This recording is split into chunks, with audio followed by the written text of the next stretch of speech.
उम्मीद करता हूँ आप सब लोग खैरियत व आफियत से होंगी। आज की जो बेसिकली इस वीडियो का टाइटल है वो प्याज का फ़ीस स्ट्रक्चर है और इसमें जो स्कॉलरशिप मिल सकती हैं कि आपकी मतलब विदाउट ₹0 आप दें तो प्याज में आप अपनी ग्रेजुएशन कंप्लीट कर सकें। ठीक है, जब आपका प्याज में एडमिशन कंफर्म हो जाता है तो आपको प्याज का जो चालान फॉर्म जनरेट होगा वो 1,01,000 का होगा।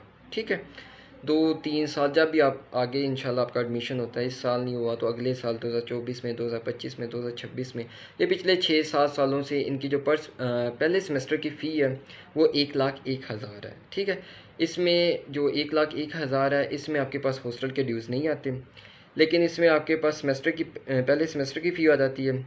इसके अलावा वन टाइम पेमेंट होती है, आपके पास हॉस्टल की सिक्योरिटी होती है, लाइब्रेरी के कुछ सिक्योरिटी चार्जेस वगैरह होते हैं, मेस के सिक्योरिटी चार्जेस वगैरह होते हैं। ठीक है, ये कुल मिला के 1,01,000 बन जाता है आपका। लेकिन जो आपके पास हॉस्टल के ड्यूज़ होते हैं वो 27,000 होते हैं, तो टोटल आपकी जो फ़ी बन जाएगी वो पहले सेमेस्टर की 1,28,000 हो जाएगी। ये वो बच्चे हैं जो हॉस्टल अकोमोडेशन लेंगे। ठीक है, तो जब दूसरा सेमेस्टर होगा तो ऑफ कोर्स आपकी जो फ़ी है वो तो वन टाइम पेमेंट चार्जेस थे वो पहले सेमेस्टर में ही लिए जाएंगे, तो दूसरे सेमेस्टर में तो वो दिए नहीं जाएंगे, तो फिर आपकी फ़ीस कम हो जाएगी। कम कितनी होगी?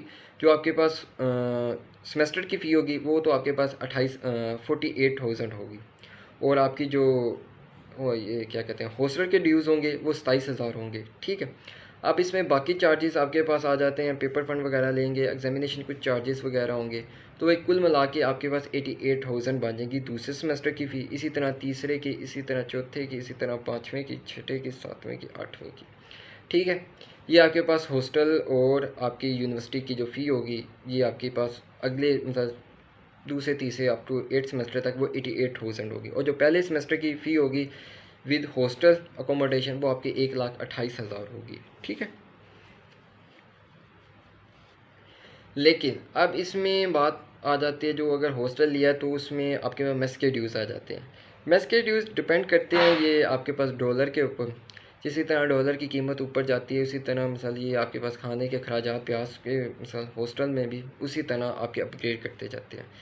लेकिन जो फ़िल वक़्त प्यास में जो आपके पर मंथ के हॉस्टल के ड्यूज़ बन जाते हैं, वो मेस के ड्यूज़ बन जाते हैं, वो तकरीबन अगर आप मतलब अच्छा खाएं वहाँ से ना तो 8-9 हज़ार आपका पर मंथ का बन जाता है। ठीक है, ये मीडियम है कि ना इतना ज़्यादा खाएं ना इतना कम खाएं, दरमियानी रेंज में खाएं तो आपके 8 से 9 हज़ार बिल बन जाता है। लेकिन अगर आपने खाना फुल वे में अच्छे तरीके से खाना तो आपके पास 14 से 15 हज़ार भी बन जाता है। अगर आप बिल्कुल मार्जिन वे में खाएं तो आपका तकरीबन 6,000 भी बन जाता है। ठीक है, ये आपके पास अब इसे आप ऐड कर लेना अपने मेस के ड्यूज़ में, तो आप उस लिहाज से देख लेना।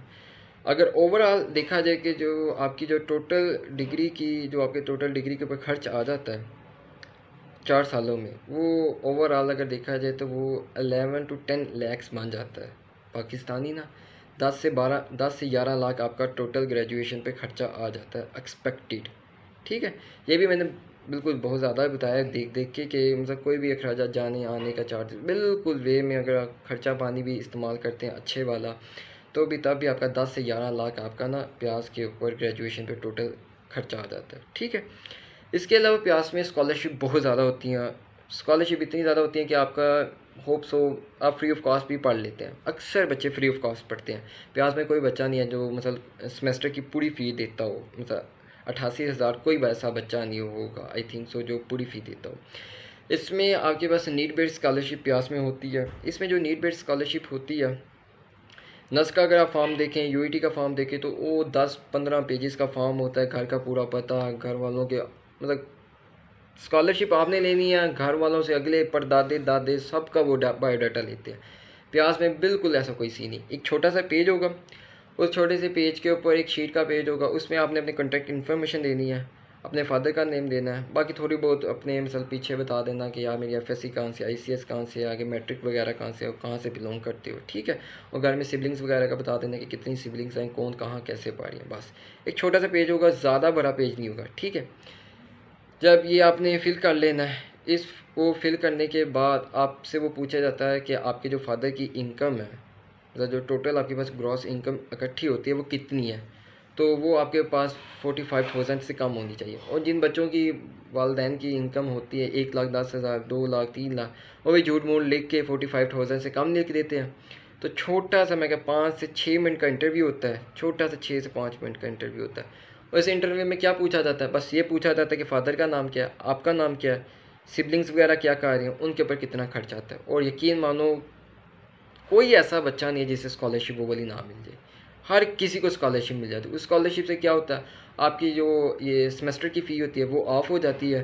तो फिर अगर हमने हॉस्टल लिया हुआ है तो तब आपकी जो फ़ी बनती है वो 40,000 बन जाती है। ठीक है, बस आपने भी हर सेमेस्टर प्यास को 40,000 पे करना होता है, बाकी फिर आपकी कोई फ़ी नहीं होती। ठीक है, ये आपकी ऑल अबाउट प्यास की जो फ़ी स्ट्रक्चर है वो मैंने बता दिया। होप सो आपको वीडियो अच्छी लगी होगी।